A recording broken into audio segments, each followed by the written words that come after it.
Muy buenas tardes. Les habla hermana Gloria Patricia Corredor, presidente de la Confederación Nacional Católica de Educación. Desde que el gobierno declaró este estado de emergencia sanitaria, como confederación hemos venido acompañando a nuestras instituciones educativas y lo hemos hecho con diferentes temas, porque creo que es nuestra obligación y nuestro deber estar al lado de ustedes y caminar al lado de cada uno de los miembros de la comunidad educativa. Por eso hemos tenido temas pedagógicos, temas pastorales, temas administrativos, y hoy queremos darle el espacio a un tema que, si bien es muy tedioso por darle alguna denominación, es el que nos da el derrotero y el marco de cuál debe ser también nuestro actuar en este estado de emergencia. A través de este tiempo que llevamos ya casi 3 meses y un poco más de confinamiento, el gobierno ha expedido diferentes lineamientos, decretos, resoluciones, porque es su deber y su obligación impartir ciertas directrices para mantener el orden, para acompañar, para dar alivios. Por eso, en esta tarde, en cabeza de nuestra directora jurídica de CONACET, la doctora Claudia, vamos a hacer un recorderis de esas normas que nos han acompañado, especialmente en las últimas, porque si bien algunas nos orientan a nivel académico, pedagógico, hay otras que nos dan unos lineamientos y unas directrices también en la parte de alivios que debemos tener en cuenta. Ya en nuestra página web, en las redes sociales, hemos ido surtiendo a medida que van saliendo estas normas nuestra postura y nuestras implicaciones. Creo que ustedes han recibido estas diferentes directrices y vale la pena aquí agradecer ese trabajo conjunto del Comité Ejecutivo Nacional y también de cada uno de los miembros de la oficina, de mi equipo de trabajo, porque nos hemos dado a la tarea de responder y de actuar de una manera responsable, oportuna, objetiva, para que ustedes tengan los mejores lineamientos o derroteros en el actuar. Ese va a ser el tema de hoy. Pero no quiero darle la palabra a la doctora Claudia sin antes aclarar algo que se presentó el día de ayer, cuando una asociación de carácter nacional a nombre personal comunicó a la opinión pública que nos íbamos ya a la virtualidad porque los padres de familia así lo están pidiendo. Creo que es respetable esta opción que se toma y muy seguramente algunas instituciones educativas nuestras afiliadas están también en consonancia con esta directiva. Pero nosotros, como confederación, creo que tenemos que tomar decisiones con hechos concretos.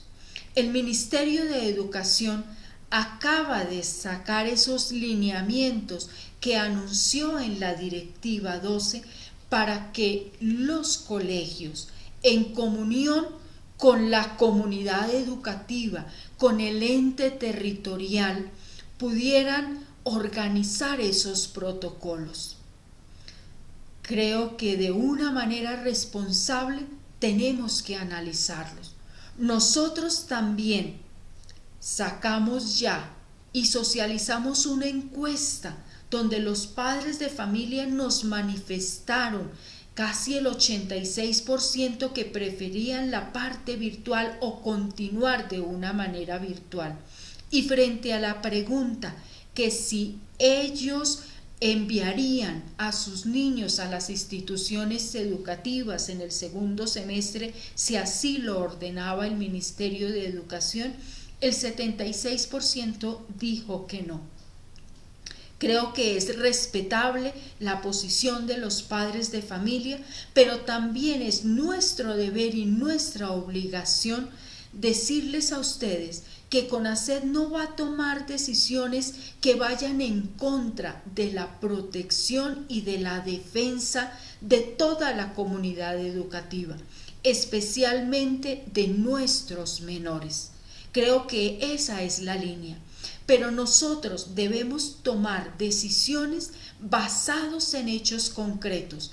Y creo que los lineamientos del Ministerio de Educación Nacional nos permiten analizar y nos permiten también, nos están invitando primero que tenemos que conocer, sacar el concepto de nuestra comunidad educativa, sacar esa caracterización de la comunidad y de nuestro estado de bioseguridad.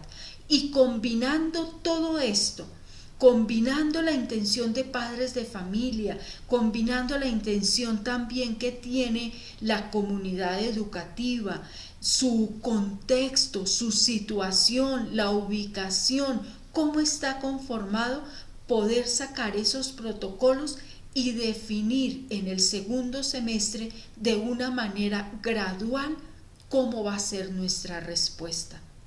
Si a mí me preguntan cuántos protocolos podemos tener en Colombia para proteger a nuestros niños, niñas y menores, yo les diría que el número de instituciones educativas es el número de protocolos. El protocolo que debe trabajar un colegio en Cartagena es muy distinto a un colegio de Riohacha o a un colegio de una ciudad o de un pueblo no COVID. Creo que los contextos y la conformación de la comunidad educativa nos va a ayudar a definir.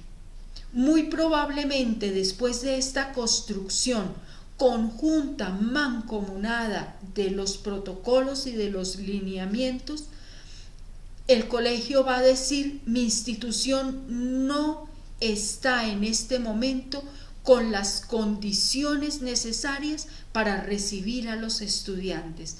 Aplazamos esto 15 días, un mes, 2 meses. O instituciones educativas que pueden decir, sí, mi institución ofrece y está trabajando para que los estudiantes, no todos, un grupo, un número, pueda regresar al aula. Por eso, CONACYT sacó un flash informativo. Me permito leer el comunicado. Flash informativo a la opinión pública. La Confederación Nacional Católica de Educación, CONACYT, se ha caracterizado por el envío de información oportuna, consensuada y objetiva, dentro del marco legal vigente y el ideario de CONACYT, para que sus colegios agremiados, haciendo uso de su autonomía, puedan tomar las decisiones según sus propias realidades y contextos.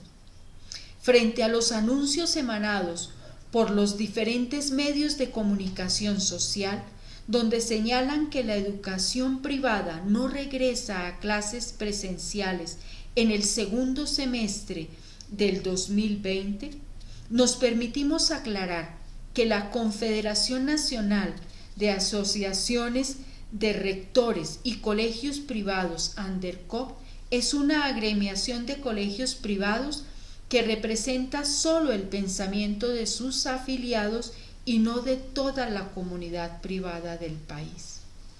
En CONACYT estamos estudiando detenidamente los lineamientos del Ministerio de Educación Nacional respecto de la alternancia en el retorno a clases. Seremos respetuosos y propositivos con las indicaciones de las entidades territoriales certificadas en educación, como también atenderemos el proceder y sentir de los padres de familia y de la comunidad educativa en general. Tomaremos decisiones responsables y consensuadas según las características territoriales y de acuerdo con las necesidades y posibilidades de cada institución educativa. No podemos apartarnos de la razón de ser de nuestro proyecto educativo, cuyo objetivo es la construcción conjunta de una sociedad que en este momento necesita recuperar confianza y sembrar esperanza. Esa es nuestra misión. Vale la pena entonces retomar estos lineamientos, retomar el trabajo que se está haciendo como comunidad educativa. Bien, no quiero quitarle más tiempo a la doctora Claudia y vamos a darle la palabra a ella para que nos recuerde, nos refresque toda esta normativa que el Ministerio de Educación Nacional y que el Gobierno Nacional nos está dando para que nosotros podamos tomar también las mejores decisiones.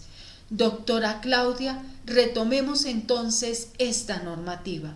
No sin antes recordarles que visiten nuestras redes sociales, nuestra página web. CONACYT Nacional es de puertas abiertas para ustedes. Estamos dispuestos a escuchar sus sugerencias, sus indicaciones.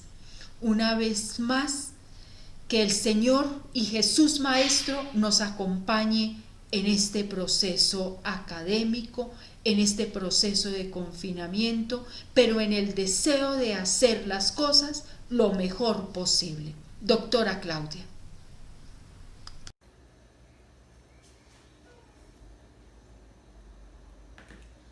Mil gracias, hermana Gloria Patricia, por este espacio. Buenas tardes para todos y para todas. Soy Claudia García, directora jurídica de CONACYT Nacional.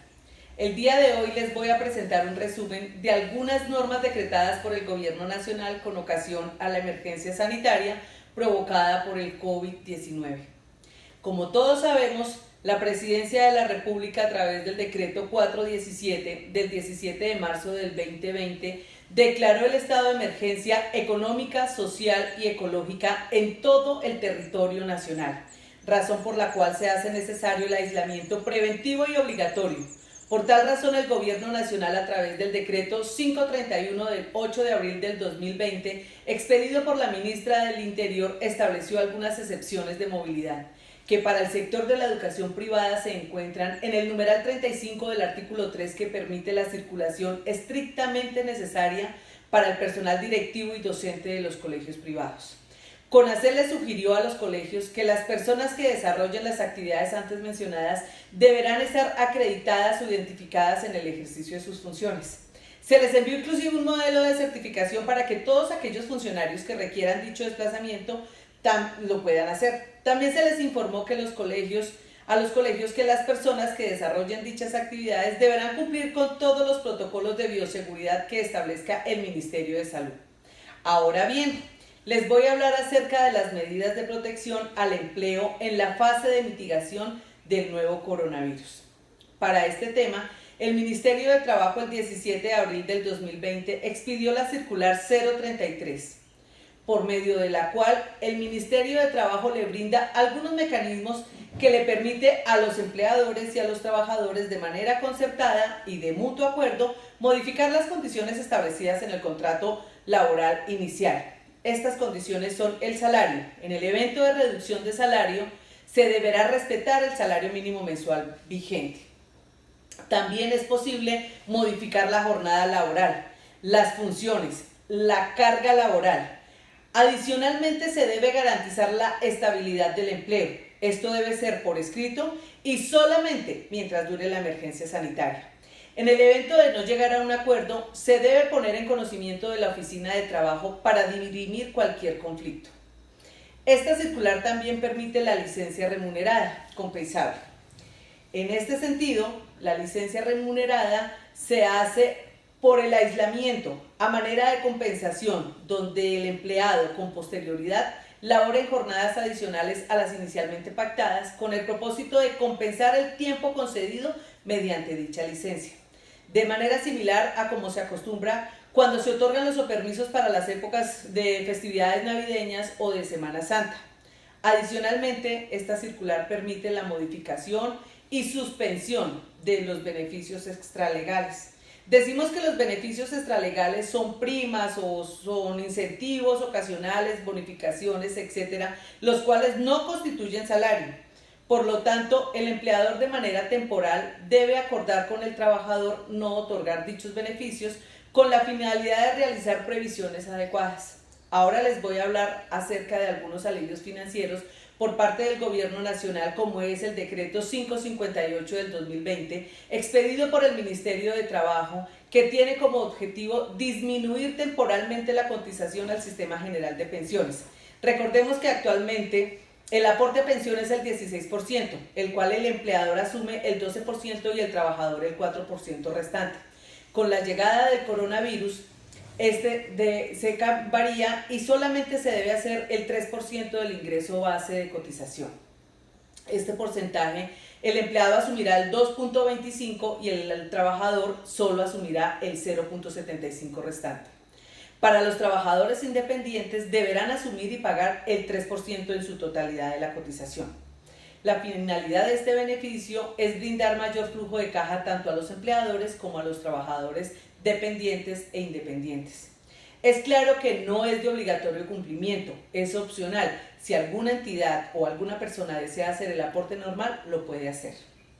Continuemos con la resolución 042 expedida por la DIAN el 5 de mayo del 2020, que hace referencia a la facturación electrónica, para la cual se desarrollan todos los sistemas de facturación electrónica, cómo se deben hacer los registros contables tecnológicos, el registro de la facturación electrónica, cómo aplica a los colegios, la fecha de inicio. Frente a esta resolución, nuestra directora administrativa y financiera les ha brindado a las diferentes federaciones y colegios algunos conversatorios de cómo implementar en las instituciones educativas este tema de la facturación electrónica.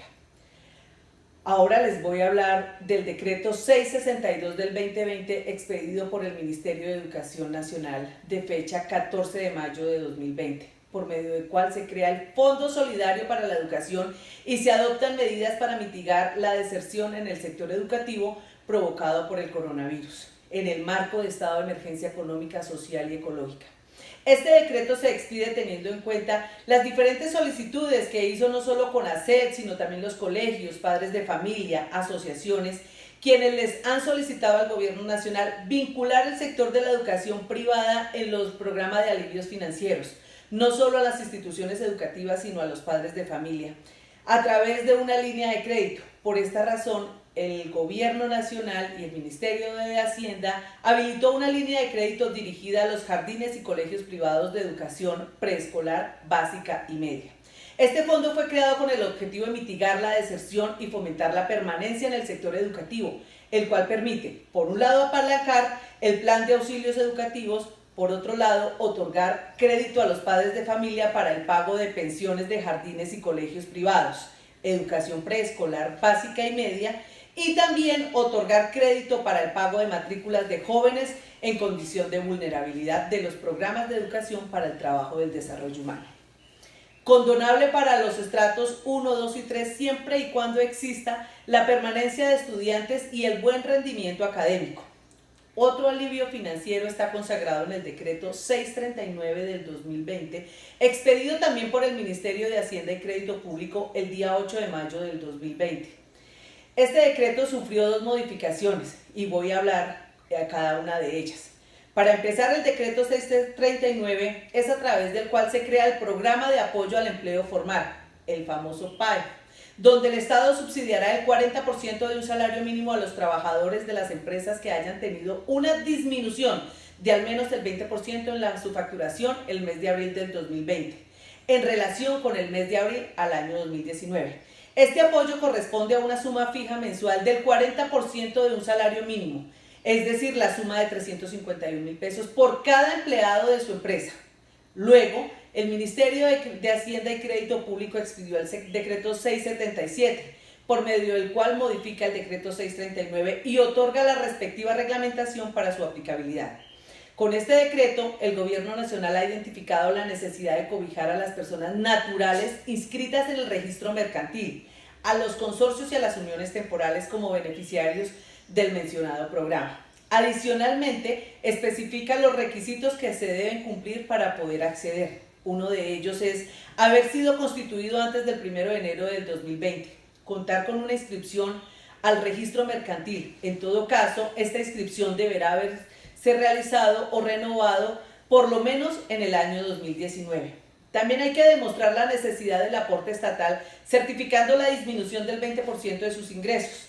Tener un producto de depósito, una cuenta corriente de ahorros en un banco supervisado por la Superintendencia Financiera, y para las entidades sin ánimo de lucro les permite no aportar el registro mercantil, sino que a su vez podrán aportar copia del registro único tributario RUT.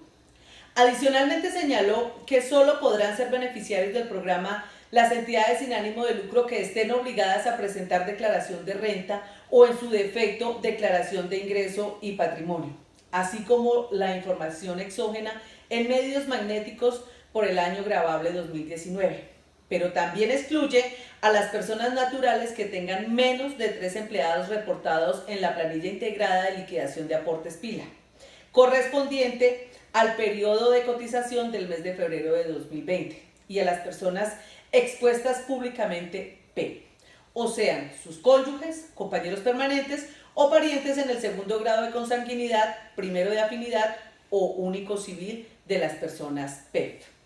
Vamos a ver cómo se calcula esa disminución de ingresos. Para realizar ese cálculo se podrán utilizar una de las siguientes opciones. La primera, comparando los ingresos del mes inmediatamente anterior al de la solicitud del aporte de los ingresos del mismo mes del año 2019.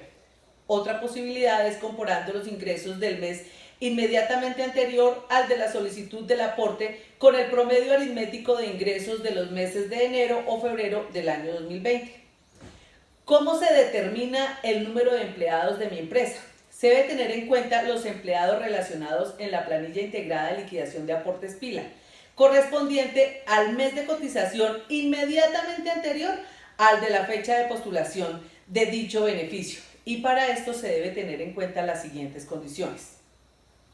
Los cotizantes cuyo ingreso base de cotización sean de por lo menos un salario mínimo mensual legal vigente, se haya cotizado en el mes completo y que los trabajadores no se les haya aplicado ninguna novedad, tales como suspensión temporal del contrato de trabajo o licencia no remunerada. Que el respectivo trabajador no haya tenido en cuenta para el cálculo del aporte estatal de otro beneficio. Ahora, ¿cómo puedo postularme para acceder a este programa? Su empresa deberá presentar ante la entidad financiera, porque son aquellas las únicas facultadas para esto, los siguientes documentos. Hay que diligenciar un formulario, el cual está estandarizado y firmado por el representante legal de la empresa. También una certificación que esté firmada por el contador o revisor fiscal según corresponda. Dicha certificación deberá constar primero la disminución de los ingresos del 20%, que los empleados sobre los cuales recibirá el aporte efectivamente recibieron salario correspondiente al mes inmediatamente anterior. ¿Qué debo hacer si cuento con varias cuentas bancarias? Pues solo lo puedo hacer en una, elegir una de todas y cada uno de los meses en esa misma cuenta se deberá hacer dicha solicitud. Ahora bien, el aporte estatal solo podrá ser solicitado por 3 meses, el mes de mayo, junio y julio, pero posterior a esto el decreto 815, que fue otra de las modificaciones, extiende hasta el mes de agosto. La entidad que va a utilizar la fiscalización, que va a realizar la fiscalización será la UGPP y lo hará durante los 3 años posteriores a la fecha en que se realice esta solicitud.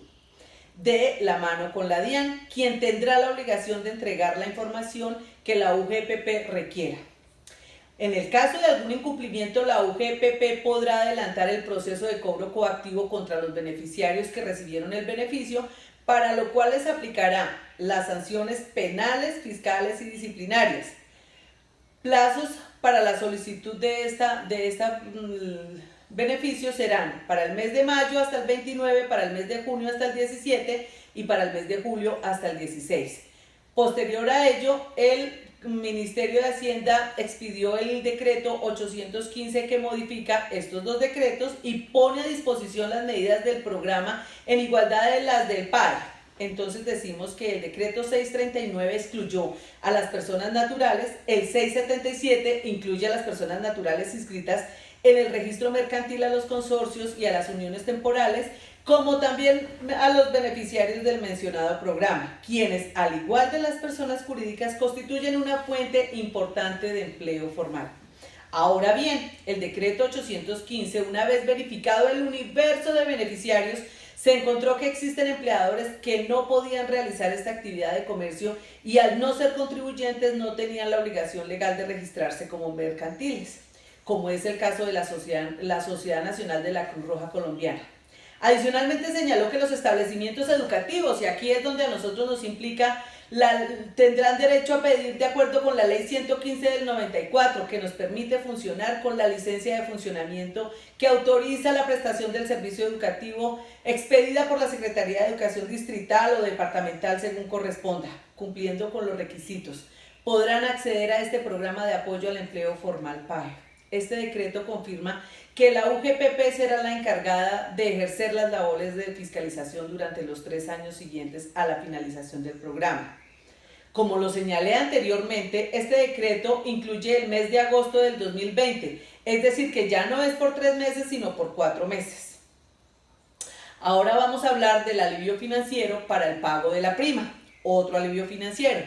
Para este tema, el ministro de Trabajo, el 3 de junio del 2020, expidió el decreto legislativo 770, donde en el marco de la emergencia económica y con el fin de generar mayores alivios para los empresarios, el gobierno busca que los trabajadores y empleadores acuerden que el pago de la prima de mitad de año se pueda realizar en 3 momentos. Adicionalmente, modifica diversos aspectos laborales tales como las jornadas, pagos de recargos, primas y crea algunos subsidios para empresarios y trabajadores en los cuales se afecten de manera sustancial el desarrollo, ejecución de contratos de trabajo. Dicho pago, según este decreto, deberá ser de común acuerdo entre el trabajador y el empleador y se podrá trasladar el primer pago de la prima de servicios máximo hasta el 20 de diciembre del año 2020.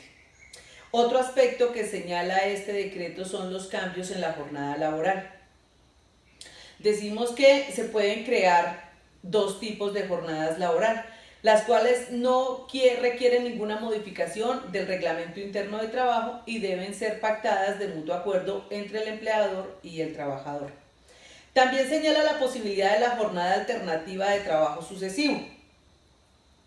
En este quiere decir que es la posibilidad de implementar jornadas laborales hasta 33 horas a la semana y un máximo de 8 horas diarias bajo los parámetros del literal C del artículo 161 del Código Sustantivo del Trabajo, lo que implica que el trabajo se realice por turnos sucesivos, sin lugar al pago de recargos nocturnos, festivos o dominicales.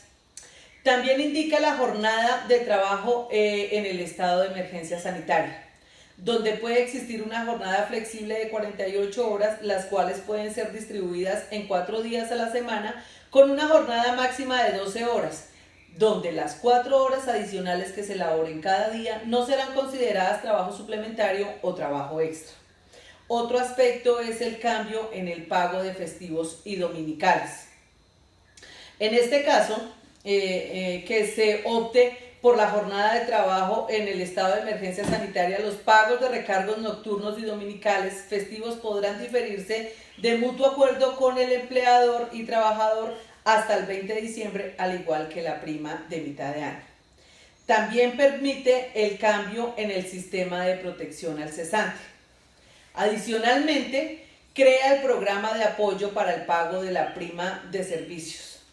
Para esto, el gobierno va a brindar un auxilio por la suma de 220.000 pesos como subsidio, a los cuales se cancelarán al empleado por aquellos trabajadores que devenguen entre un salario mínimo y 1 millón de pesos y que se encuentren reportados en la planilla PILA, correspondiente al mes de junio de 2020. A este beneficio podrán acceder las personas naturales y jurídicas, uniones temporales, consorcios que cumplan con los requisitos del PAE y que demuestren la disminución del 20% o más de sus ingresos. Al igual que con el PAE, los empleadores deberán contar con un producto bancario para el pago de dicho subsidio, así como la UGPP será la encargada de la fiscalización de estos recursos. No podrán ser beneficiarios quienes cuenten con menos de 3 empleados reportados en mi planilla PILA, correspondiente al mes de febrero del 2020. De igual forma, establece la posibilidad de que la UGPP determine un formulario único similar al del PAE, que deberá ser diligenciado. También se crea el programa de auxilios a trabajadores en suspensión contractual. El programa consiste en el pago de la suma de 160.000 pesos para aquellos trabajadores que devenguen hasta 4 salarios mínimos mensuales legales vigentes cuyo contrato se haya suspendido, ya sea o por licencia no remunerada o por fuerza mayor. Otro alivio financiero lo encontramos en el decreto 682 expedido por el Ministerio de Hacienda y Crédito Público el 21 de mayo del 2020. A través de este decreto se reglamenta la medida en la que no habrá cobro del impuesto del IVA durante 3 días en Colombia. Estas fechas sin el pago de este impuesto serán el 19 de junio, el 3 de julio y el 19 de julio. La DIAN determinó que los bienes con un valor inferior a 2.800.000 pesos estarán exentos para estos 3 días. Los productos que se tendrán para este evento son accesorios o complementos de vestuario, electrodomésticos, computadores y equipos de comunicaciones, elementos deportivos, juguetes y juegos, vestuario, útiles escolares, bienes e insumos para el sector agropecuario. Es indispensable que la forma de pago de estas transacciones sea única y exclusivamente pago electrónico. Por último, les quiero hablar de la Directiva 012 del 2 de junio del 2020, expedida por la ministra de Educación y que va dirigida a los gobernadores, alcaldes, secretarios de educación de entidades territoriales certificadas en educación y rectores de establecimientos educativos no oficiales. Esta directiva brinda orientaciones adicionales a establecimientos educativos no oficiales para la prestación del servicio educativo en los niveles de educación inicial, preescolar, básica y media, en el marco de la emergencia sanitaria por el COVID-19. Lo primero es en relación con el calendario académico. La prestación del servicio educativo en casa irá hasta el 31 de julio del 2020 para la población estudiantil de los niveles de educación inicial, preescolar básica y primaria, y secundaria y media. Para los colegios de calendario B, conforme con los ajustes del calendario que se hayan realizado en su momento, pueden determinar que el año lectivo termine durante el primer semestre del año 2020 mediante el trabajo académico en casa. Para los colegios de calendario A, se reitera que se pueden acoger a las opciones definidas en el numeral 2 de la Directiva 03 del 20 de marzo del 2020, dando cumplimiento a la medida de extensión de trabajo académico en casa hasta el 31 de julio de 2020. En relación con las orientaciones para un retorno gradual y progresivo a los establecimientos educativos, corresponde al sector educativo en coordinación con todos los sectores involucrados. Hablamos de autoridades competentes en los departamentos, distritos, municipios, para facilitar la transición progresiva de las actividades escolares bajo la modalidad de alternancia a partir del 1 de agosto de 2020. Tenemos claro que el concepto de alternancia resalta la necesidad de conjugar distintas variables y circunstancias que estarán presentes en la presentación del servicio educativo de acuerdo con las necesidades de cada territorio. También implica una combinación de trabajo académico en casa, complementado con los encuentros periódicos, presenciales e integración de diversos recursos pedagógicos, así como la asistencia al establecimiento educativo debidamente organizada y de acuerdo con el análisis particular de contexto del establecimiento educativo y otras variables que puedan surgir observando las medidas de bioseguridad y distanciamiento social decretado por el Ministerio de Salud. Por último, las orientaciones que emite el Ministerio frente a esta alternancia estarán dispuestas para todos ustedes junto con la presentación que están mirando en este momento. Les será enviada para que ustedes tengan este material de cuál es la directriz de los mecanismos de todos los protocolos de bioseguridad para el sistema de alternancia. Quiero agradecerles este espacio. Cualquier pregunta, cualquier duda, con muchísimo gusto estamos pendientes y disponibles para poderles presentar todas las respuestas. El acompañamiento desde la Dirección Jurídica de CONACED que ustedes ya conocen al correo electrónico jurídico@conaced.edu.co. Les agradezco su espacio. Muchísimas gracias.